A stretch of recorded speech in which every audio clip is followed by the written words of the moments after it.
how to change currency in Emirates app. So go ahead and open up the Emirates app and it should look something like this depending on your region.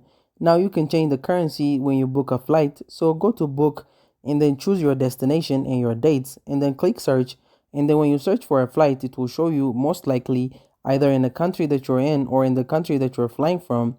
So you can see mine at the top. Now all of these other prices are in this currency as well. Now let's change it to USD. So if we go to change currency at the top, you'll be able to click on that and then select another currency. So you can click on one and it's still going to show the prices in the currency that you're living in, but it will show you the conversion at the top here. So you can see the total lowest price for one passenger is going to be this amount of price.